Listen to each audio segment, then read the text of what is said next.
안녕하십니까 여러분, 이강에서 뵙겠습니다. 네, 수업을 진행하도록 하겠습니다.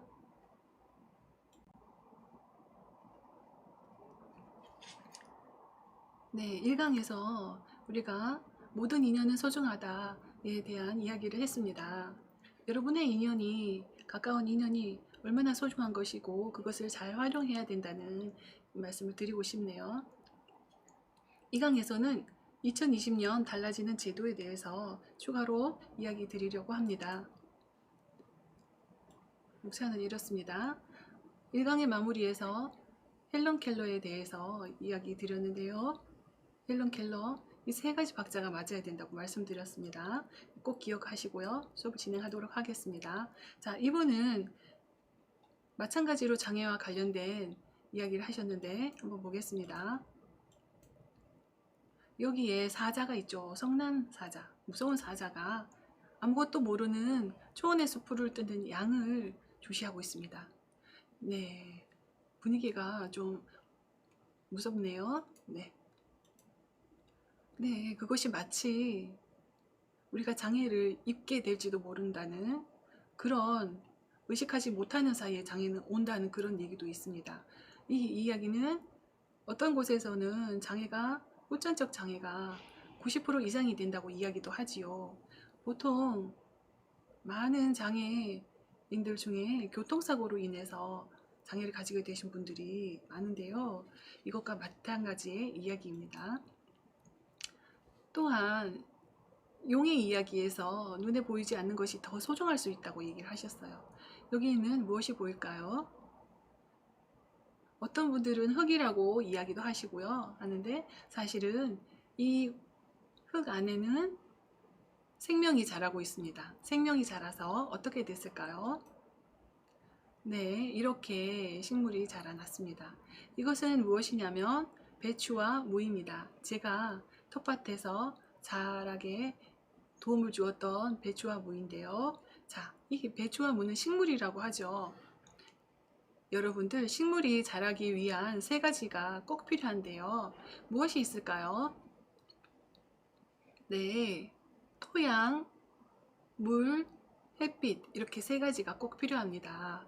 그렇다면 장애인에게는 살아가기 위해서 무엇이 꼭 필요할까요? 한번 생각해 보는 시간을 가지겠습니다.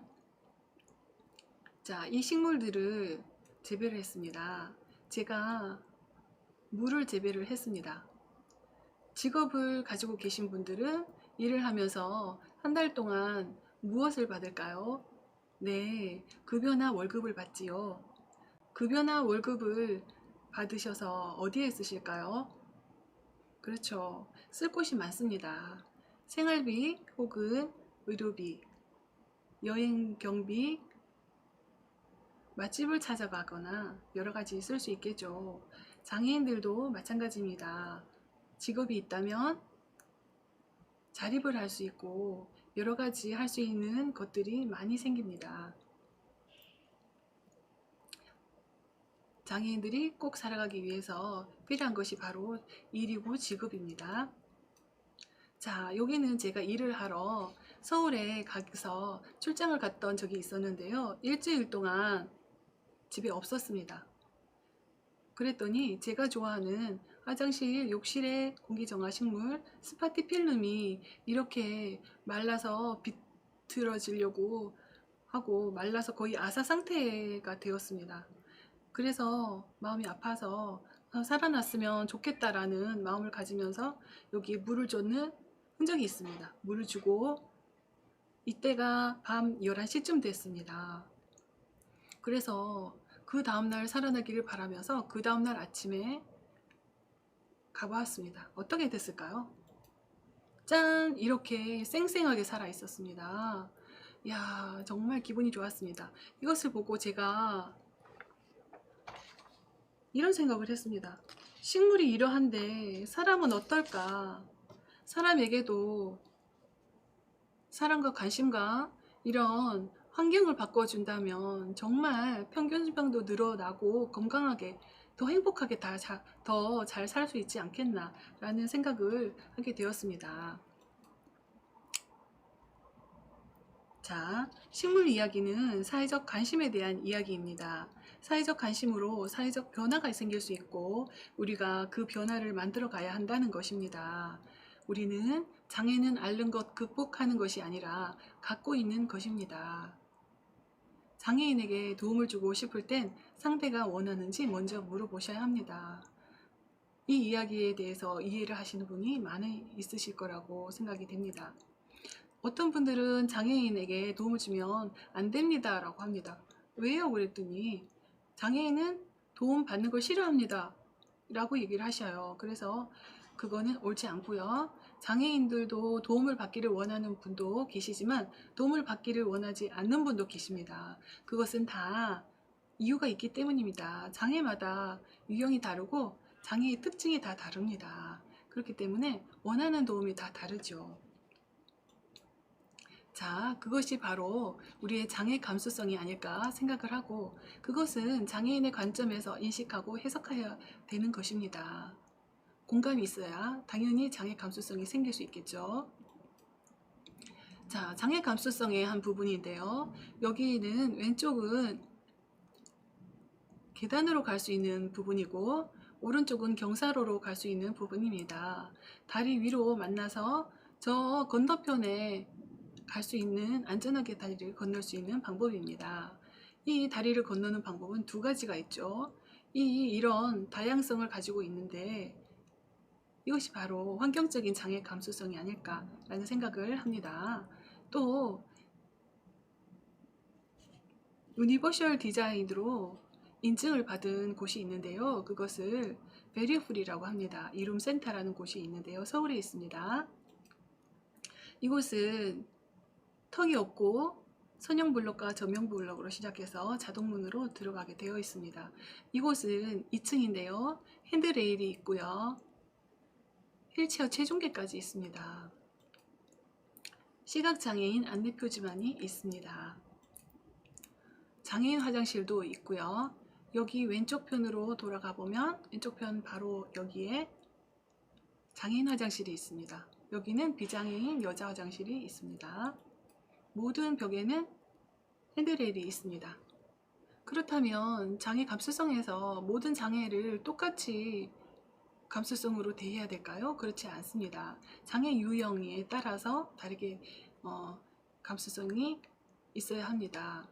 장애인 복지법에서 장애 유형을 15가지로 나누었는데 신체적, 정신적으로 나누었습니다. 자, 신체적은 외부와 내부로 나누었고 정신적은 발달 장애와 정신 장애로 나눕니다. 그 안에는 각각 다양한 장애가 있지요. 자, 내부 기관의 장애는 사람 몸 안에 있는 것입니다.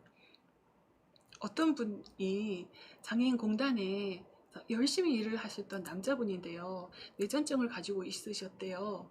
그런데 계속 발병하지 않다가 어느 날 갑자기 발병을 해서 그 이후에는 그 사건 이후로는 직장에 나오지 않으셨다고 합니다. 주위 동료들이 너무 안타까워서 전화를 해봤더니 너무 자기가 여기 왔던 게 뇌전증 때문에 너무 창피했다고 합니다. 그래서 그 좋은 직장을 다시 나오지 못하게 되는 안타까운 사연이 있다고 합니다. 여러분들 이야기를 하고 다녀도 될 텐데 조금 안타깝다는 생각이 듭니다. 약을 잘 먹으면 뇌전증은 괜찮다고 하시더라고요. 자, 신체 외부 기관의 장애는요, 외부로 표현되는 그런 장애가 있습니다. 우리가 장애 감수성이나 이런 것을 보았을 때 안면 장애가 있으신 분한테 한여름에 날씨가 덥다고 마스크와 모자를 벗으라고 해서 억지로 벗기면 될까요? 안 될까요? 이것은 장애 감수성이 떨어진다고 보이겠죠. 혹은 다른 장애도 마찬가지입니다. 지체장애의 예를 들어 보겠습니다. 지체장애를 가지고 계신 분한테 목발과 휠체어를 옆에 걸린다고 아주 멀리 안 보이는 곳에 갖다가 치우면 되겠습니까? 안 되겠습니까? 네. 휠체어 같은 경우는 지체장애인에게 발과 같은 역할을 합니다. 멀리 갖다 놓으면 의사도 물어보지 않고 멀리 갖다 놓으면 안 되겠지요. 자, CJ 프레시웨어라는 곳에서는요, 장애인을 많이 고용했습니다. 그 중에서 중증 장애인이 88명인데요. 자, 이 중증 장애인들의 어려움을 어떻게 해소해서 채용을 할까 생각을 해보니 근로시간을 단축해야 된다는 생각을 했습니다. 그리고 적응 기간도 두었습니다. 이렇게 했더니 또한 문제가 있었습니다. 동료들과의 문제들 있었어요. 그래서 동료들에게 직장 내 장애인식 개선 강의를 듣게 해서 화합을 할 수 있도록 만들어서 상생의 문화의 시대로 만들어서 같이 함께 일을 잘 할 수 있었다고 합니다. 그 이외에도 경상대학교 병원도 있었고요. 장애인을 채용한 곳은 롯데하이마트와 율촌, 교보문고, 스타벅스, SIC, 플렉스 어떻게 해서 성공적으로 함께 일을 할 수 있었는지에 대한 이야기를 나타내고 있습니다. 자, 시각장애인은요. 안내견이 발이나 마찬가지잖아요. 눈과 마찬가지죠. 그런데 음식점을 들어가려고 하면 개털 날린다고 못 들어가게 하고 이런 부분이 있었잖아요. 그런데 이것이 법으로 만들어졌다고 합니다. 조의법이라고 해서 미래의 통합당의 의원 김내지 의원께서 안내견은 시각장애인 눈인데 그걸 출입 거부를 하면 안 된다고 법으로 만들었습니다. 눈을 가리는 행위겠죠. 네, 그렇습니다. 또한 이런 일들이 있는데요. 2021년까지 시각지체 장애인에게 ATM에서 편리하게 쓸 수 있도록 점자와 화면 확대와 이어폰 잭을 꽂도록 할 수 있고 휠체어 공간을 마련하도록 의무화했습니다. 자, 이것은 장애인 일자리로 퇴사하신 분이 이야기를 하신 건데요. 제가 녹취를 했었는데 간단하게 알아보고 쉽게 이렇게 글로 표현을 해보았습니다. 그분이 하신 이야기는 인간은 노동을 할 권리가 있고 장애인도 사람이고 인간이고요. 장애인의 생산성을 증가시킬 수 있는 가장 가치 있는 게 바로 일이고 근로이고 노동이라고 강조하셨어요. 근데 그것이 이 사회를 가장 건강하게 만들고 함께 살아갈 수 있는 방법이고 지름길이라고 하셨어요. 이분은 퇴사하고 난 다음에도 지금 일을 하고 계십니다. 일을 하는데 부족함이 없으십니다. 굉장히 자신만만하시고 열심히 하시는 분이세요. 지금 50대 후반인 걸로 알고 있습니다. 자, 다음 이야기 보겠습니다. 시각장애인은요, 보통 헬스키퍼나 속기 이런 쪽으로 하고 또 다른 분야도 일을 합니다. 헬스키퍼는 예전에 안마사라고도 이야기를 했는데요. 여기 그림으로 나타나 있습니다. 헬스키퍼와 또 네일아트사, 대기업에서 이런 업종을 지금 채용해서 일자리를 진행하고 있는데 이분이 정규직으로 채용해서 일을 하고 계신다고 합니다. 이약제로 돌아가고요. 같은 직장에 다니시는 그 동료나 상사 분들에게 피로를 해소하고 건강을 관리할 수 있는 그런 방법들이고 미적인 감각을 추구할 수 있는 그런 방법들입니다. 굉장히 인기가 많다고 합니다.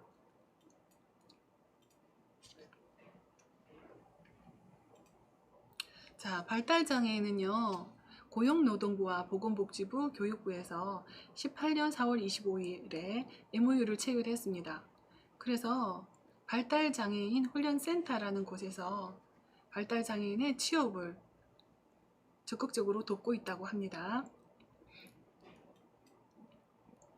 자, 우리 자녀들에게 혹은 우리와 관련된 여러 사람들에게 칭찬과 성공 경험을 또한 찾아서 칭찬을 해주면 좋은데요. 이러한 것들이 있습니다. 자녀가 혼자 학교를 잘 다녀왔거나 또 라면을 혼자 끓여 먹었거나 지각을 하지 않거나 자격증을 땄을 때, 기능대회에서 상을 땄을 때 혹은 달리기를 끝까지 잘 했을 때, 설거지를 잘 했을 때, 분리수거를 잘 했을 때 등등이 있습니다. 이런 아이가 잘했는 상황에서는 칭찬을 해주어야 합니다. 왜 그럴까요?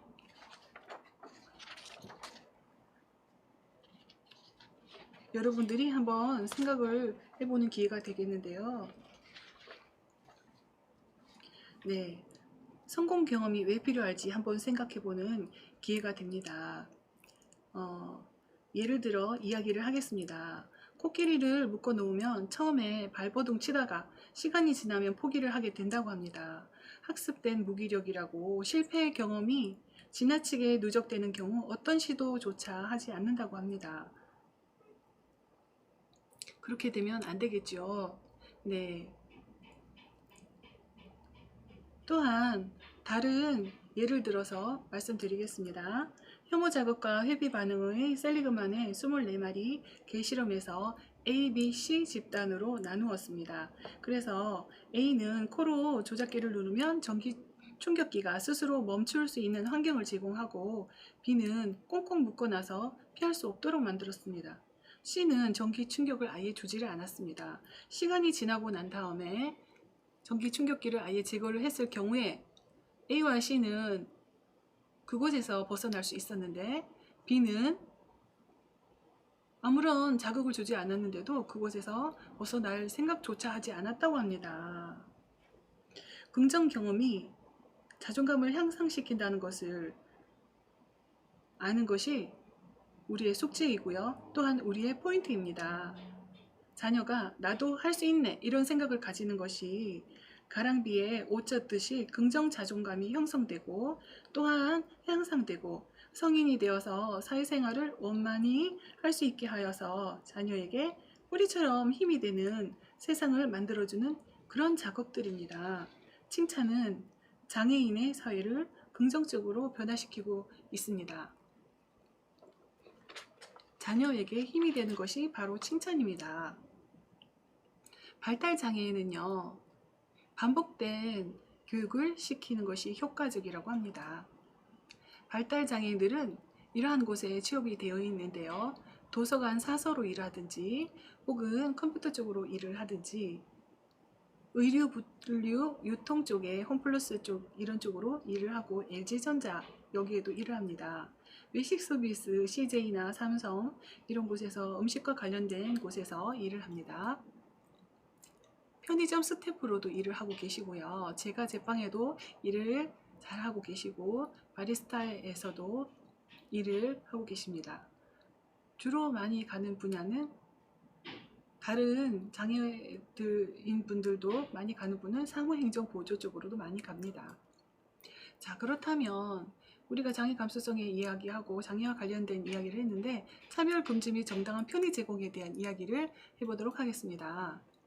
자, 편의 제공에 관한 시초는 아마 세종대왕 시대 때 있었던 호조와의 이야기가 처음이 아니겠나 생각해 봅니다. 종묘를 지내고 있었는데 제사를 지냈던 거죠. 그때 술잔을 드리려고 호조가 지제장인이었어요. 가다가 계단에서 넘어지고 말았는데 세종대왕께서 어떻게 말했을까요? 이조판서는 다치지 않았는가? 그렇게 이야기를 하시고 그 계단이 좁아서 그런 것 같으니 계단을 넓히도록 하라 이렇게 이야기를 하셨대요. 와, 훌륭하신 우리 세종대왕께이시네요. 네, 누구나 사용할 수 있는 편의시설이 없다는 것, 환경을 바꿔야 되겠죠? 네, 또한 그와 관련된 법과 제도가 있는데요. 장애와 관련된 법과 제도가 있는데 한번 알아보겠습니다. 중요합니다. 장애인 의무 고용률은요, 작년에는요, 더 낮았어요. 그런데 지금 3.4%입니다. 모든 공공기관. 그 다음에 상시 근로자 50명 이상의 민간 사업주는 3.1%입니다. 이것이 해마다 오릅니다. 또 달라지는 제도가 있는데요. 자, 지금 이것은 이슈입니다. 2019년까지는 미적용됐었는데 2020년부터 적용됩니다. 1월 2일부터 시행이 되고 의무 고용률에 못 미치는 장애인 공무원을 고용한 국가기관의 장이나 지방자치단체의 장, 교육감에게도 장애인 고용 부담금을 납부하도록 의무화하였습니다. 자, 그렇다면 2019년도에는 고용 부담금을 납부하지 않았다는 것입니다. 자, 이것은 어떤 의미이냐면 이 장이라는 분들이 굳고 지원을 함부로 쓰고 고용부담금을 납부한 실적을 만들어 놓는다면 그것은 이 장분들에게 엄청난 책임 추궁이 들어갈 수 있는 거죠. 한마디로 좀 부끄럽게 느낄 수 있는 보도가 될 수도 있습니다. 그래서 여러분들한테 말씀드리고 싶은 게 있는데요. 여러분들이 희망을 가지시길 바랍니다. 장애인 의무 고용률이 공공기관이나 이런 곳에서 더 늘어날 것으로 전망됩니다. 자, 장애인 고용 부담금은요. 한 명도 고정하지 않으면 이만큼 하게 되는데 납부를 해야 된답니다. 이 사업주가요. 그런데 이것은 해마다 올라갑니다. 최저임금이 올라가면 올라갑니다. 또한 고용장려금은 의무 고용률 이상으로 사업주가 장애인을 고용하였을 경우에 경증 남성은 30만원, 중증 여성은 80만원을 사업주에게 준다고 합니다. 이것도 굉장한 것이 19년에는요 중증 여성이 60만원 주었어요. 그런데 2020년에는 80만원 주었습니다. 20만원이나 금액이 늘어났습니다. 이것도 굉장히 긍정적인 효과입니다. 자, 장애인을 취업시키기 위해서는 우리가 공단에서 취업 성공 패키지라는 부분이 있습니다. 19년까지는 1, 2, 3단계 유형으로 했는데 20년부터는 1유형, 2유형으로 바뀌었습니다. 장애인 인턴제라는 것이 또한 있습니다. 장애인 인턴제도 있는데 이것은 고용률이 저조한 중증 장애인과 장년 장애인에게 해당 사항이 있습니다. 이것은요, 장애인 의무 고용률을 하지 않거나 그래서 부담금을 내야 되는데 그것을 속여서 거짓으로 신고를 하거나 이런 부분들의 사업주분들께 돈을 내게 하는 그런 것인데요. 이걸 허위로 신고를 하신 분들에게 이 사실을 알고 있는 분이 신고를 하는 것입니다. 그러면 포상금 제도가 있습니다.